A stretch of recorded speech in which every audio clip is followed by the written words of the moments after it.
ढूंढोगे तो हर मोड़ पर मिल जाएंगी लाशें, ढूंढोगे तो इस शहर में कातिल न मिलेगा। नमस्कार, मैं हूं शिव पांडे और इस समय हमारे साथ में है वरिष्ठ पत्रकार भालचंद्र पांडे जी, वरिष्ठ पत्रकार शीतला तिवारी जी और वरिष्ठ पत्रकार हमारे वरिष्ठ पत्रकार सर्वेश दुबे जी। इन सबसे बात करेंगे आज हम यूजीसी के मुद्दे पर। यूजीसी का वो मुद्दा जो इस समय भारतीय जनता पार्टी के गले की फांस बना हुआ है, वो मुद्दा जो कहीं ना कहीं भारतीय जनता पार्टी को बैकफुट पर लाने के लिए विवश कर रहा है, वो मुद्दा जिसने भारतीय जनता पार्टी के खिलाफ उनके अपनों को खड़ा कर दिया है। पूरा सवर्ण समाज जो इसका कोर वोटर माना जाता था, इस समय भारतीय जनता पार्टी के खिलाफ हो गया है और भारतीय जनता पार्टी इस कोशिश में लगी हुई है कि किसी तरह से डैमेज कंट्रोल किया जाए। तो इसी मुद्दे पर बात करने के लिए हमारे साथ में है सभी वरिष्ठ पत्रकार। इनसे हम जानेंगे, समझेंगे और जानने की कोशिश करेंगे कि आखिर इस विषय पर इनकी क्या राय है। पांडे सर, अभी वर्तमान में जो यूजीसी का मुद्दा चल रहा है, इस यूजीसी के मुद्दे को देखते हुए देखा ही जा रहा है कि पूरा जो सवर्ण समाज है यूजीसी के खिलाफ खड़ा हो गया है और कहा यह जा रहा है कि आने वाले चुनाव में कहीं ना कहीं भारतीय जनता पार्टी को सबक सिखाएंगे।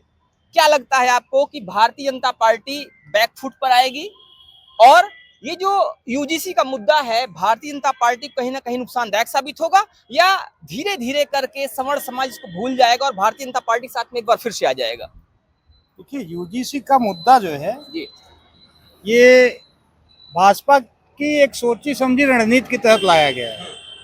ये एक दिन का काम नहीं है, इसके पीछे भाजपा ने बहुत मेहनत करी है। जी, और जो अखिलेश यादव का पीडीए का मुद्दा, राहुल गांधी का बार बार जो मुद्दा संसद में उठाया गया कि पिछड़ों का जितना हक है उनको मिलना चाहिए, जाति जनगणना होनी चाहिए, तो ये सब कहीं ना कहीं बीजेपी को बैकफुट पे ढकेल रही थी। उसको काउंटर करने के लिए बीजेपी ने बहुत मेहनत की और उसी मेहनत का जो नतीजा है ये यूजीसी बिल 2026 के रूप में लोगों के सामने आया है। बीजेपी कहीं ना कहीं अपने आप को इस मुद्दे पर पिछड़ती हुई दिख पा रही थी। बीजेपी चाहती थी कि सवर्णों के साथ साथ कहीं ना कहीं हम बैकवर्डों को भी और दलितों को भी अपने साथ साथ के रखें। ये है कि बीजेपी कहीं ना कहीं आकलन करने में या बीजेपी को ड्राफ्टिंग करने में कहीं ना कहीं चूक हुई, जो ये यूजीसी एक्ट बिल 2026 के सामने तो आप ये कह रहे हैं कि कहीं ना कहीं बीजेपी ने गलती की है और जो ड्राफ्टिंग हुई है वो ड्राफ्टिंग मिस्टेक से भरी हुई है, जिसकी वजह से यूजीसी के मुद्दे को लेकर भारतीय जनता पार्टी को बैकफुट पर आना पड़ सकता है और इससे नुकसान भी उठाना पड़ सकता है। जी, ये कहीं ना कहीं बीजेपी को जो है ना, ये समझने में या फिर जो भी है, बीजेपी को उसको पूरी तरह से लोगों के सामने रखने में चूक हुई है, या बीजेपी कहीं ना कहीं जो चाहती थी उससे थोड़ा भटक गई है। ये जो इसका प्रतिफल है, ऐसा आया है। तो बीजेपी कहीं ना कहीं थोड़ा सा चूक कर गई है या अपने मुद्दे से भटक गई है? जो मुख्य बिंदुओं को ध्यान में रखा जाना चाहिए था उस मुख्य बिंदु को ध्यान में नहीं रख पाई है। हमारे साथ तिवारी जी हैं। तिवारी जी भी राजनीति के काफी मंझे हुए खिलाड़ी हैं, राजनीति पर बड़ी बारीकी से नजर रखते हैं, तो इनसे हम समझने की कोशिश करेंगे कि आखिर इस मुद्दे को लेकर इनकी क्या राय है। तिवारी जी, क्या कहते हैं? यूजीसी का ये मुद्दा इस समय भारतीय जनता पार्टी गले की फांस बनता हुआ दिखाई दे रहा है। जिस तरह से यूजीसी को लेकर सवर्ण समाज लगातार आंदोलन कर रहा है, यूजीसी के मुद्दे को लेकर सवर्ण समाज लगातार कहीं ना कहीं मुखर होता दिख रहा है। अभी दिल्ली में 8 मार्च को आंदोलन हुआ, हालांकि उस आंदोलन को कहीं ना कहीं भारतीय जनता पार्टी ने एक तरह से दबाने की कोशिश किया, लेकिन अभी भी वो मुद्दा दबा नहीं है और उस मुद्दे को लेकर देखा ही जा रहा है कि लगातार लोग विरोध प्रदर्शन करते हुए नजर आ रहे हैं। और आने वाली 18 तारीख को, 18 मार्च को एक बार फिर से राजस्थान के रामलीला मैदान में इस मुद्दे को फिर से उछालने की बात की जा रही है। क्या कहना है आपका कि क्या चीजें निकलकर सामने आ सकती हैं इसके विषय में आने वाले जी? कुल मिला के आप ये समझ लीजिए कि हमारे पांडे बड़े भाई ने बताया ये बात कि बीजेपी कहीं ना कहीं रास्ते से भटक गई है। बीजेपी भटकी नहीं है, बीजेपी न रास्ते से भटकी है, न बीजेपी यह भी जान रही है कि ऐसा है कि यार हम ये चीज यूजीसी जो कर रहे हैं, दरअसल नींद में ये लोग नहीं है, ये लोग सब हैं। लेकिन एक चीज पांडे जी मैं आपको कहना चाहूंगा कि गोस्वामी तुलसीदास जी एक लाइन लिखे हैं, भाई गति मोर छछुंदर केरी, और उसके आगे वाली लाइन आप थोड़ा सा बता देंगे तो जो है क्या बोलते हैं, उगलत निगलत प्रीति घनेरी। पांडे जी, मतलब हमारी गति जो है छछुंदर और जो है उसका जैसे हो गया है। अब अगर ये निगल लेते हैं तो भी दिक्कत है, उगलते हैं तो भी दिक्कत है, दोनों तरफ से दिक्कत है। ये बीजेपी वाले अब इनके दिमाग में ये है कि अगर हम हाँ कहते हैं तो भी दिक्कत है, जी। ना कहते हैं तो भी दिक्कत है, ना कहते हैं तो सवर्ण नाराज होता है, हाँ। हाँ कहते हैं तो उधर जो है ओबीसी नाराज, एसटी हाँ। एसटी। तो कहने का तात्पर्य ये है, हाँ। इनके दिमाग में ये था जी। कि ये जो आपका खासकर ब्राह्मण, ये जो सवर्ण है, ये जाएगा कहाँ, कहाँ जाएगा, ये तो खाली कमल देखेगा, कमल तो उसी का है, नाम से बदनाम है, कमल तो उसी का है। अब हमको जो है पटाना है एससी एसटी और ओबीसी को, और हम मंच पर ताकि ललकार सके कि ऐसा देखिए हमने ये चीज लाया। अब वहां सवर्ण कह रहा है कि आजादी के बाद सबको मिला क्या, केवल 10% ईडब्ल्यू, भैया एक काम करो यहू ले लो। अब आप लाए क्या लाए, तो आप जो है यूजीसी लाए।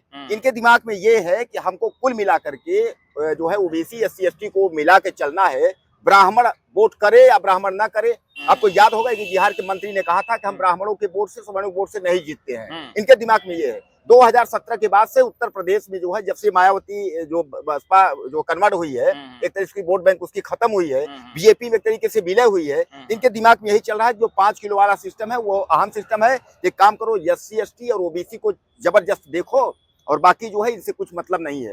अब सबसे बड़ा समस्या ये है कि जो सुप्रीम कोर्ट ने जो है इनसे सवाल पूछ लिया है, वह पांडे जी 19 तारीख को इनको जवाब देना है, और इनकी जो है परीक्षा की जो घड़ी है वो आ गई है। अब नरेंद्र मोदी यानी केंद्र सरकार को जो है यह कहना होगा कि ब्राह्मणों के पक्ष में यानी सवर्णों के पक्ष में। अच्छा, सबसे बड़ी बात पांडे जी इसमें ये है कि मैंने कई बार पांडे जी मैंने ये कहा है कि लोग ये कहते हैं कि सवर्ण, अब सवर्ण में लोग ये देखते हैं सवर्ण में केवल ब्राह्मण और ठाकुर, लोगों को बाकी को सवर्ण नहीं। जैसे हिंदू की कहीं बात आती है तो ब्राह्मण और ठाकुर, बाकी हिंदू मतलब नहीं। तो कहने का तात्पर्य यह है कि आज जो है उत्तर प्रदेश के फतेहपुर में जिस तरीके से इसी पर घटना हो जाती है एससी एसटी एक्ट को, हालांकि पांडे जी एक्ट तो बहुत पहले से है एसटी की, लेकिन जब से यूजीसी आया है एससी एसटी एक्ट जो है इसको जो है टानिक का काम कर दिया है, चमनप्राश का।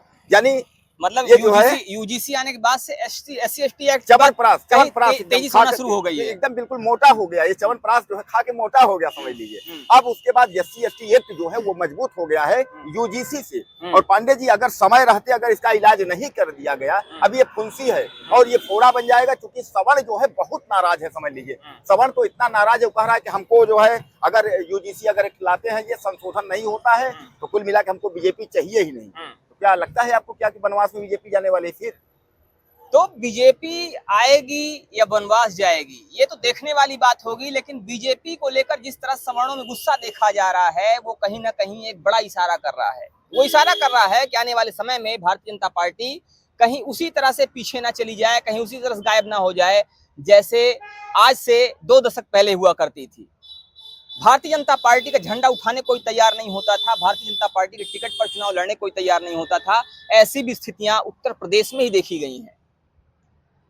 तो वर्तमान समय में जो विरोध देखा जा रहा है वो कहीं ना कहीं पर फिर से इशारा करता हुआ दिखाई दे रहा है। आपका इस विषय में क्या कहना है? हमारा ये कहना है भैया, यूजीसी को लेकर के बीजेपी को इसमें सावधानी बरतनी चाहिए। वो अपने हिसाब से अगर हैंडल नहीं करेंगे तो आगे का भविष्य उनका बहुत गर्द में जाएगा।